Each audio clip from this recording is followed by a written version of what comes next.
نیا سال مبارک ہو دوستو۔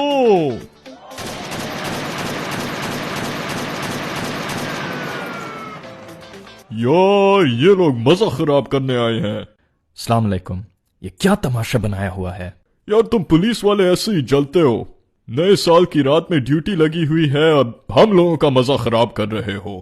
بھائی میری ڈیوٹی صرف یہ ہے کہ میں عوام کی حفاظت کروں۔ آج رات یہی رپورٹ آئی ہے کہ تم لوگ عوام کے لیے خطرہ پیدا کر رہے ہو۔ ہم تو صرف خوشی منا رہے ہیں۔ بندوق چلانے میں کیا خوشی ہے؟ ہم تو پورا سال جیب میں رکھتے ہیں، آج تک بندوق سے خوشی نہیں آئی۔ بھائی سوچو شہر میں کتنے لوگوں کو آپ کی حفاظت کی ضرورت ہے اور آپ آ کے ہمیں تنگ کرتے ہوئے دونوں کا وقت ضائع کر رہے ہیں۔ مجھے رپورٹ آپ لوگوں پہ ہی آئی ہے۔ چھوڑو یار۔ یہی لوگ ہیں نا جن کو میری حفاظت کی ضرورت ہے؟ ہاں ایسے ہی لوگ ہیں۔ اب مجھ سے پوچھو اس بچے کو کیا ہوا تھا؟ کیا؟ پچھلے سال اسی رات پہ آپ جیسے لڑکوں نے ہوائی فائرنگ کی، ایک اس بچے کے کندھے پہ لگ گیا۔ اب سمجھ آ گیا میں کیوں آیا ہوں؟ ہوائی فائرنگ کے بغیر بھی خوشی منائی جا سکتی ہے۔ سوری مشتاق صاحب، میں صرف اپنے شغل کا سوچ رہا تھا، مجھے آپ کے اور عوام کے پرسپیکٹو سے بھی دیکھنا چاہیے تھا۔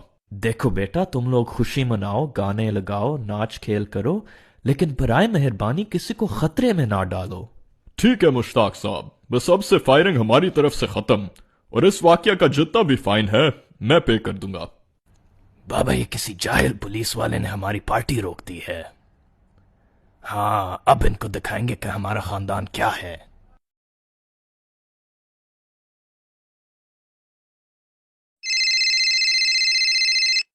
مشتاق۔ جی سر۔ عظیم بھائی کا فون آیا، اس نے کہا تم نے اس کے بیٹی کی کوئی پارٹی روک دی تھی۔ سر دیکھیں، میں صرف اپنی ڈیوٹی کر رہا تھا۔ ارے بات تو پوری سنو، میں تو تمہیں شاباش دینا چاہ رہا تھا۔ فقیر کا بیٹا ہو یا بادشاہ کا، قانون توڑنے کی اجازت کسی کو بھی دینی نہیں چاہیے۔ اگر آپ کو ہمارا پیغام اچھا لگا تو برائے مہربانی اس ویڈیو کو شیئر کیجیے۔